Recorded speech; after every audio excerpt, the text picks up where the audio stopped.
Russia ইউক্রেনের যুদ্ধ থামাতে মরিয়া মার্কিন প্রেসিডেন্ট ডোনাল্ড ট্রাম্প। তাই শান্তি চুক্তি নিয়ে এবার ইউক্রেনের প্রেসিডেন্ট জেলেনস্কির সঙ্গে সতর্ক বার্তা দিলেন ট্রাম্প। তিনি জানান, ইউক্রেনের প্রেসিডেন্ট যতই লড়াই করুন তাতে কোনো ফল হবে না, তিনি যুদ্ধ থামিয়েই ছাড়বেন। পাশাপাশি যুদ্ধ থামানোর সময়সীমাও বেঁধে দিয়েছেন মার্কিন প্রেসিডেন্ট। হোয়াইট হাউসে সাংবাদিকদের মুখোমুখি হয়ে তিনি বলেন, যদি জেলেনস্কি শান্তি চুক্তিতে রাজি না হন তাহলে তিনি তার মতো লড়াই চালিয়ে যেতে পারেন, কিন্তু আমি এই যুদ্ধ থামিয়েই ছাড়ব।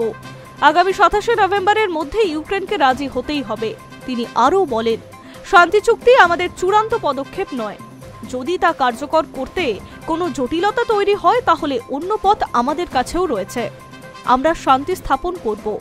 একদিকে জেলেনস্কি জানিয়েছে আমেরিকা তাদের প্রস্তাব মেনে নেওয়ার ইউক্রেনকে ক্রমাগত চাপ দিচ্ছে। গোটা পরিস্থিতিকে ইউক্রেনের ইতিহাসের সবচেয়ে কঠিন সময় বলে ব্যাখ্যাও করেছেন তিনি।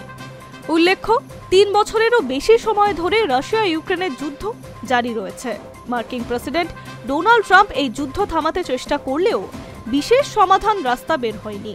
দুই দেশের প্রেসিডেন্টের সঙ্গে আলাদা বৈঠক করেন তিনি, কিন্তু তাতেও কোনো রফা সূত্র মেলেনি। এই পরিস্থিতিতে রুশ প্রেসিডেন্ট পুতিনের সঙ্গে হাঙ্গেরির বুদাপেস্টে ফের একপ্রস্থ বৈঠকে বসার কথা বলেন ট্রাম্প, কিন্তু সম্প্রতি মার্কিন প্রেসিডেন্ট সাফ জানিয়ে দিয়েছেন তিনি সময় নষ্ট করতে চান না।